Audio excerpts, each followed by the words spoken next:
I'm Catherine Stasaski. I'm representing the George Washington debate team. I'm interviewing Vern Muncy on Sunday, July 5th, 2015 at Presbyterian Village North. Also present with us is Paul Muncy, Vern's son, and Renee Stasaski. This interview is being conducted for the Veterans History Project at the Library of Congress. Oh, good. So let's begin, Vern, with where and when were you born?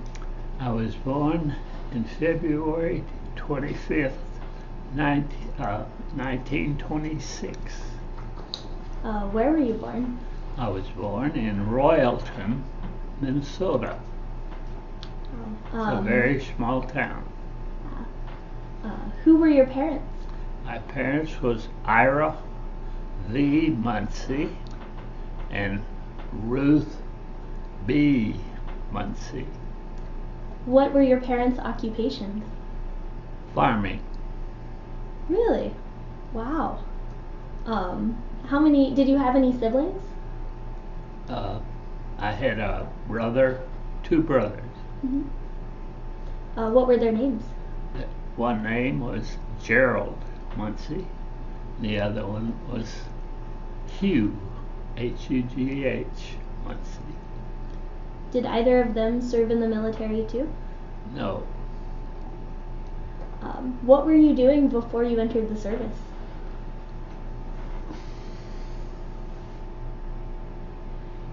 Well, I had taught school in Nashville. Excuse me. Before the service was the question. Yeah. Okay. You just gotten out of high school, and that was before you went to college. Did you go to high school in Minnesota? No, went to high school in Illinois. Illinois, wow. And well, I went to school at Gordonsville High School, Gordon. which is in I'm not sure. South Carolina. Huh? South Carolina. South Carolina, and graduated there, and went to college in Tennessee Polytechnical Institute, and that was just outside of Nashville, Tennessee, not far. And I spent 4 years, got a degree in education. And then I went to Nashville and taught in high school for a very short time, being the fact that the payment was not good, and each year you had to find a job during the summer to make up for the money that you didn't get paid in the summer. Mm-hmm. And so when I finished there, I coached for a short while, and then went into the life insurance business. Wow. I sat down with what I didn't know was a life insurance salesman, and he talked to me about selling life insurance. And so I left school, teaching school, and went into the life insurance business with Connecticut Mutual Life Insurance Company, and continued there until I have retired here, and that was in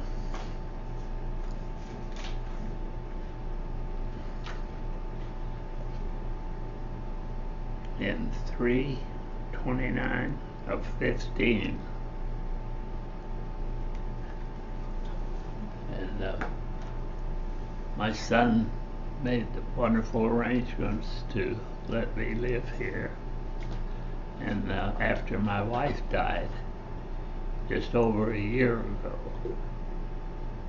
and I've been very happy here since then. It's good to hear. Which branch in the military did you serve? I always thought the Marine Corps would be what I'd like to serve in, and I signed up just after they bombed Hawaii. Japanese bombed Hawaii, and I everybody got excited and wanted to get ready to go. So I wasn't old enough at that time to go in the Marine Corps. So my father was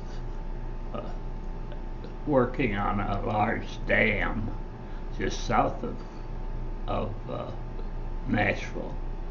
And all of a sudden the government said no more metal will be going to construction. It will be only for the military. So my dad left there and went to Pittsburgh, Pennsylvania. And I finished high school in Gordonsville. And we threw our belongings in a trailer, and my mother and I drove to Pittsburgh. And we found my dad, and we were back as a family. And while I was there, I was able to get a job with a shipbuilding company. I can't remember the name, but they were building what they called LSTs. And the idea was that these ships would carry tanks, and they would take them and then they'd drop their anchor out in the ocean. They'd run up on the land as far as they could get and let out the tanks, and then they'd close up their door and with their anchor in the ocean they'd pull themselves back. So it was quite interesting. I wasn't there but a short while, but it was interesting with the people and everything. But that was while I was in Pittsburgh. I had signed up to join the Marine Corps, and while I was in Pittsburgh, I was called up. And so I went from Pittsburgh, Pennsylvania. I went to Charleston, I think. And then I went to Marine Corps boot camp down in that area. And when I finished boot camp, we shipped out and went to Okinawa. And at Okinawa we set up a camp. While in boot camp, the fellow that told you where you should go looked at me and said, "Well, you look like you'd be a good radar technician." So I went to University of North Carolina and was in school there for several months. And then when I was called from Pittsburgh and everything. I'm sorry. But so that was what I was to do while in the Marine Corps.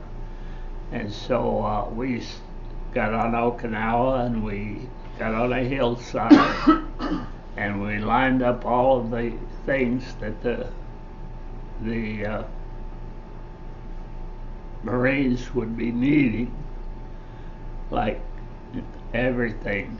And they would come in and give us a list of what they needed, and we'd go out where the lines of things that we had for them. We'd go down them and find them and give them to them. And they needed parts and things like that for the equipment. And so that was what we were lined up like a big store on the hillside. And it was very exciting, but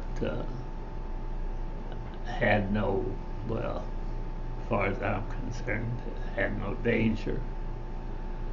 But yet the Japanese planes still would be coming by where we were located, but they didn't bother us after the landing.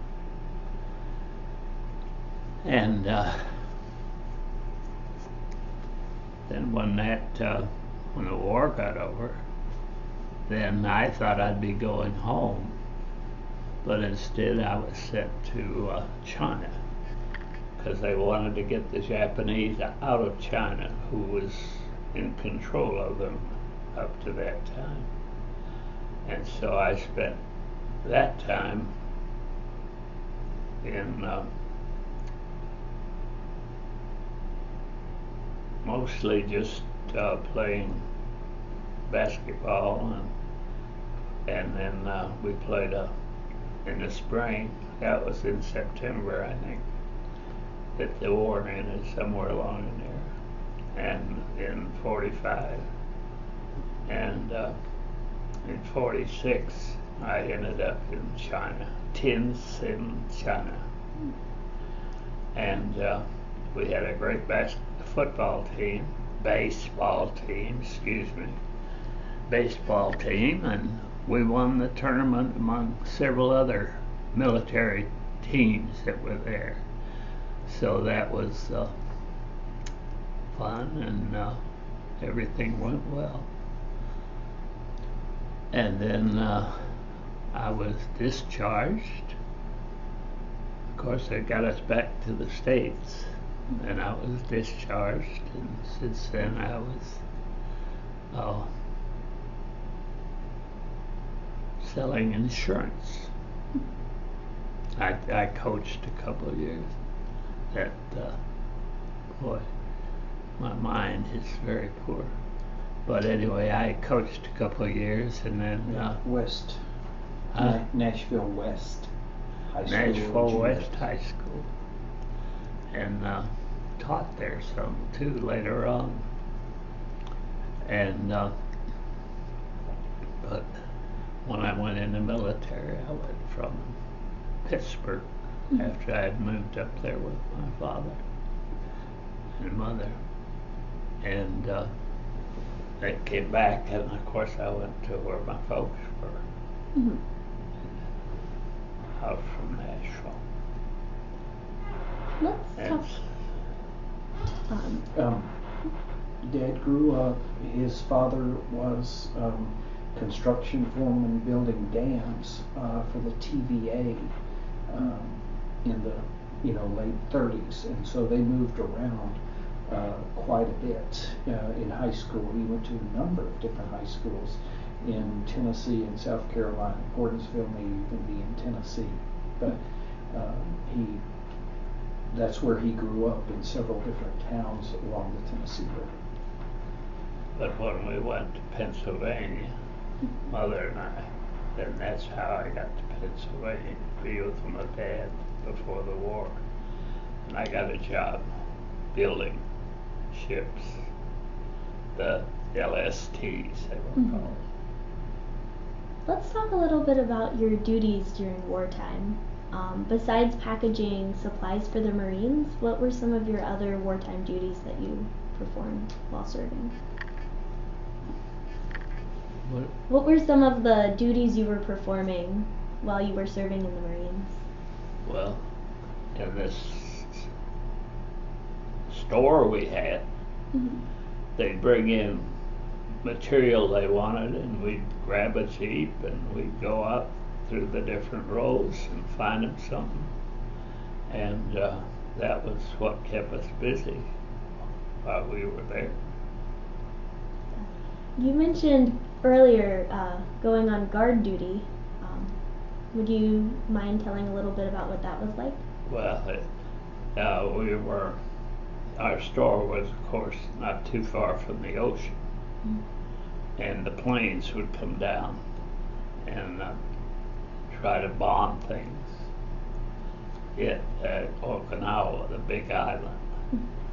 And I was just doing guard duty with a small rifle, and on my own I thought, well, might as well take a shot. So I took one shot at the airplanes, and they didn't notice it, and of course I didn't notice it after I took the shot. It didn't do any damage.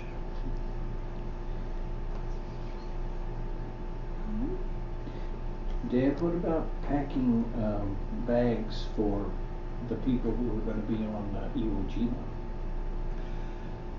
I went to one other island, and right now I can't say the name of it. Might be Guam.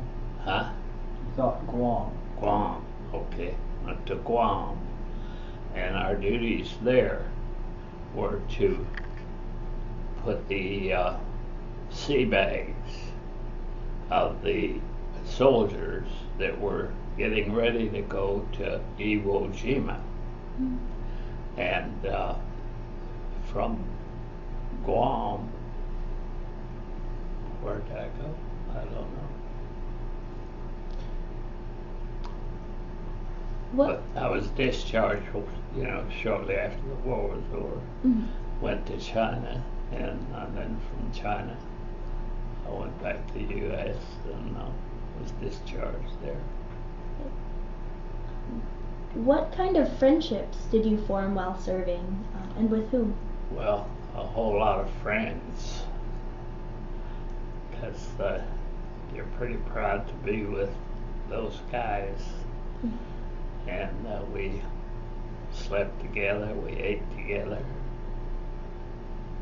Not necessarily together, but we all had a place to get a thing of food. And other than that, it was sleeping and eating and working the store. How did you stay in touch with friends and family back home when you were so far away? Well, I don't think I was very good about that. I would write letters every now and then, I'm sure. But I don't really, my memory is terrible. But, so I don't really remember anything special about what I did about it. And with friends, we just would talk and do when we had an opportunity to eat together if we could. But I'm not remembering enough to really help you, probably. What did you do for recreation or for fun when you were off duty? Well, we weren't off duty out there. You just looking around in hopes no airplanes are coming in. But we might have thrown baseball or something. I don't remember that. Where were you when the war ended? When what? When the war ended? Where were you when the war ended? I was in Pennsylvania. No, where was I? China. I was in China. Actually, no, I'm sorry. I may have been wrong about that. What? You may have been in Okinawa when the war ended and then been sent to China after the war ended. Yeah, well, that's true. I think that's where we put it. I went to China I went to Marine Corps from Pennsylvania. And that was a big item too, because when I was teaching school in Nashville, we saw a piece in the paper. I don't know what the people were that were looking out for the Marines. What kind of a health organization, I think. And they put a piece in the paper that said anybody that was joined the Marine Corps from Pennsylvania had a bonus. And so I had naturally filled out a form telling them everything, and ended up I got a check. My wife and I got a check for $300, and for a school teacher, that was very, very valuable. I forgot it altogether. Were you already married when you enlisted? No. No. Dad, can you tell the story about when President Roosevelt came to camp in North Carolina? Can you get us back? Oh, Or maybe sorry. I'll talk too much. Oh, we offline? Good, I can talk freely. I think it Dan's was. got a great story about President Roosevelt coming to the camp in North Carolina. Yeah, why don't you go ahead and tell us? Well, after I graduated from the University of North Carolina, where I learned to be a radar man, we were all getting ready to ship out, and our group was standing around in North Carolina, and a little hill-like area, and President Roosevelt drove up, and 4 guys jumped off the fenders, and the president stood up and talked to us, and I'm sure told us what to expect and everything. And then right at the very end, his final words were, "Get a job for me." And I had forgotten it. But then by the time I got to Okinawa, he had died.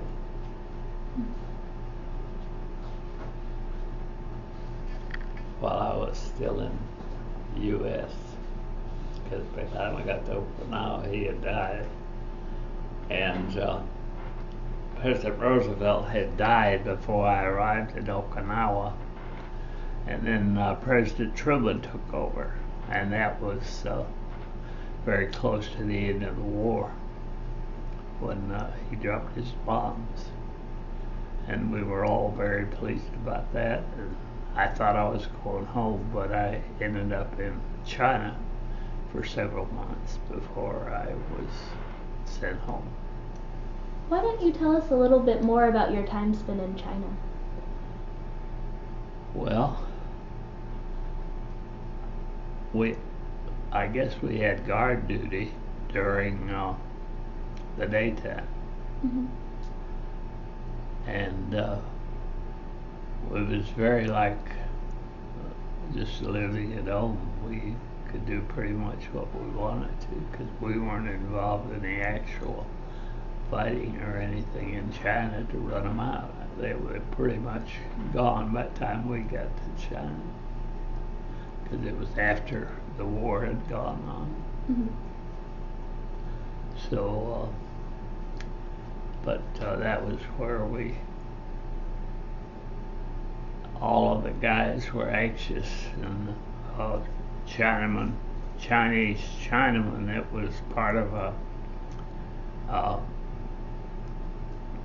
professional basketball team, and they asked our head up to see if we could play, and so we ended up playing baseball with the Chinese professional team, and we really didn't do too well because they had a taller Chinaman than you think of as Chinaman.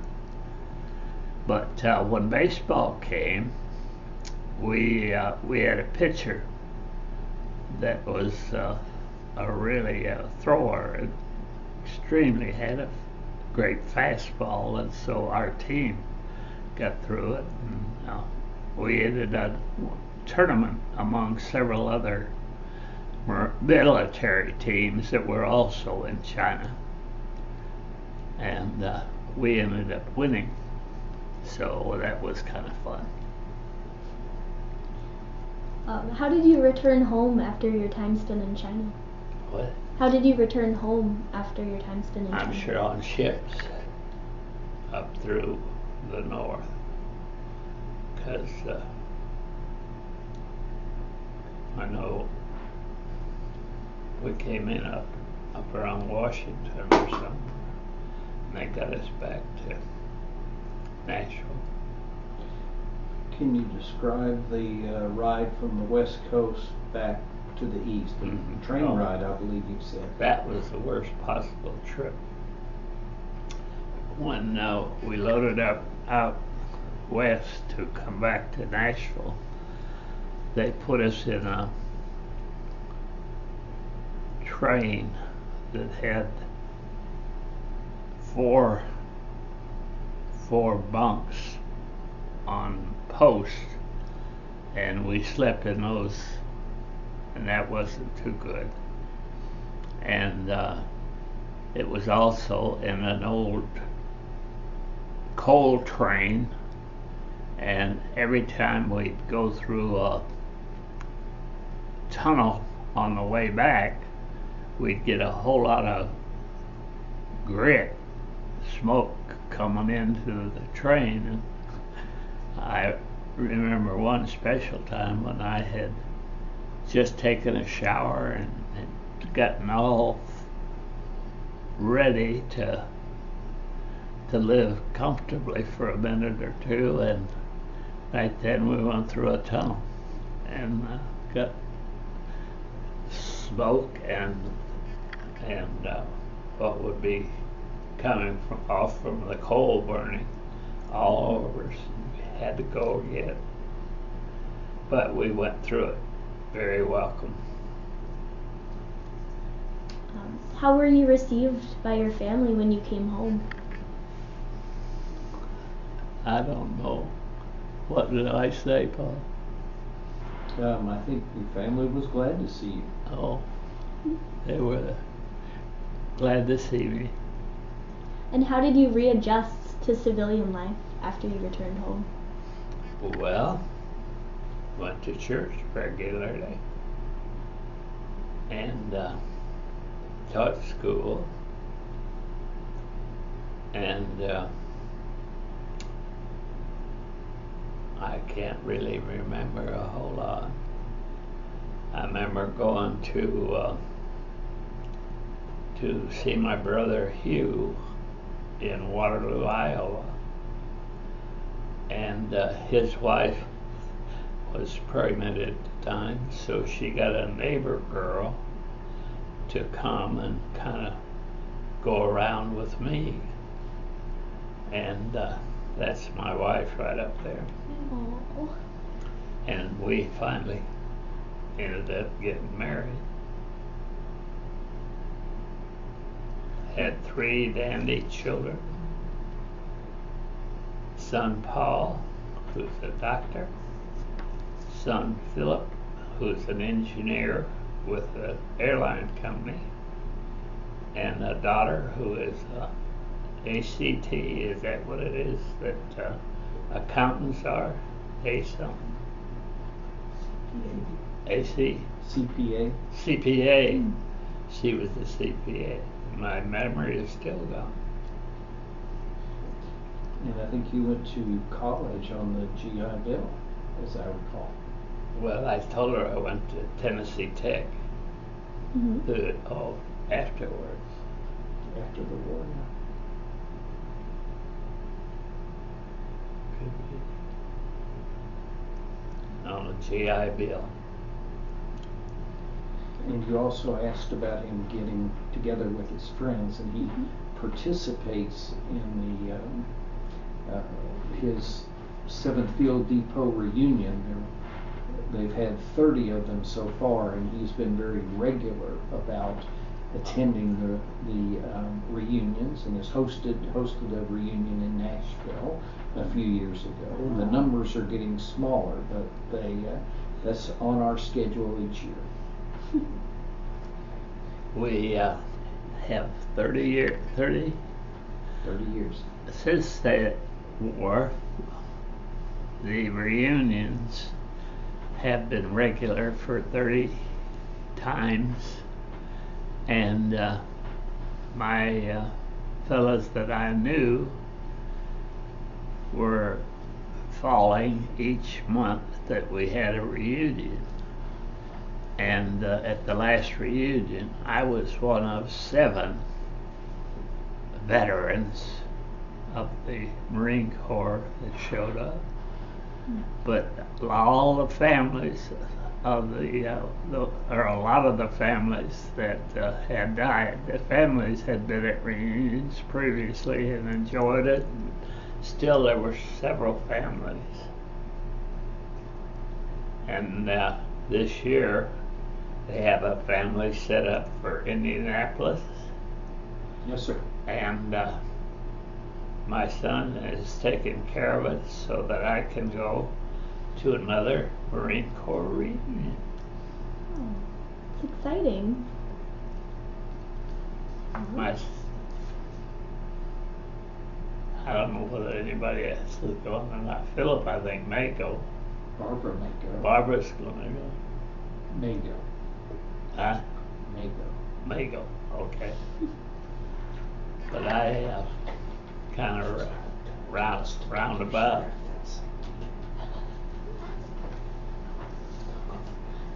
So, how did your wartime experiences affect your life?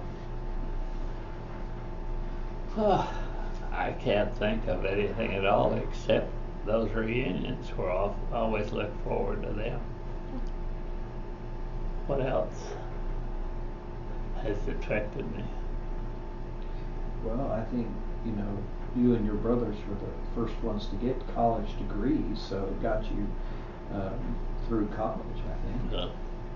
Well, it gave me a chance to go to college. GI Bill.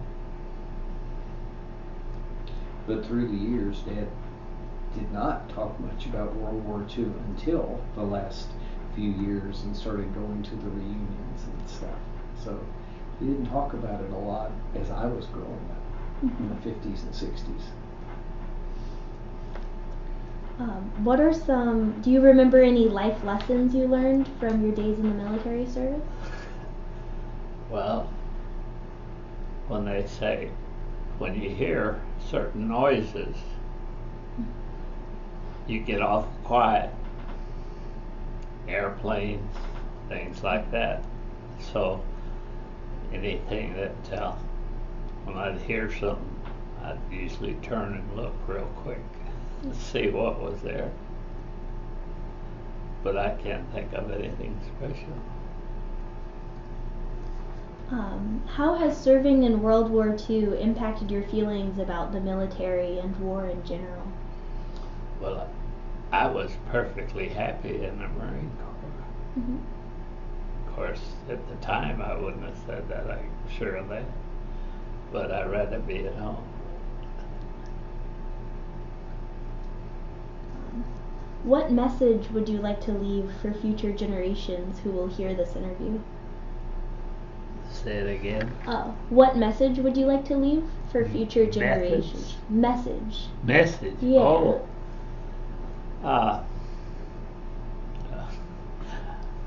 I guess I'd say avoid it if you can, but chances are you'll enjoy it once you get into it, and not into the war, of course, but the military was very good to us. And I didn't have any real big problem. The athletics, of course, helped me out for a couple months. Mm-hmm. Several months. Is there anything you feel we haven't discussed or anything else you would like to add to the interview? I don't think of anything to add. Have I told you anything I really hated? I think you've told all I remember. Oh, well, that's two of it. Yeah. Okay. Well, I had no real happenings that,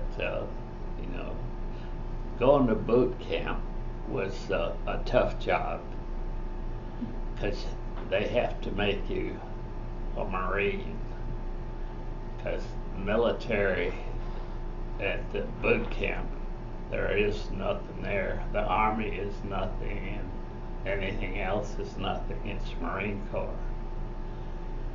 And we had a bunch of kids come in from somewhere up east, and they were all from farming families or something like that. And boy, they had a tough time because they were not good at marching, and things like that. They had never, probably from the farm, and had no relation, whereas I was, a little more trained than that. But it was tough, and they didn't let there be any foolishness. It was all raised green. We were down on a platform getting ready to ship out, and they had guards on this platform, and a lot of the guys started barking. Dog face is what they called them, or the guys that were on the bank, the army called them dog faces, started barking, and they made us all go below. We had to wait until we shipped out before you could get out of your quarters.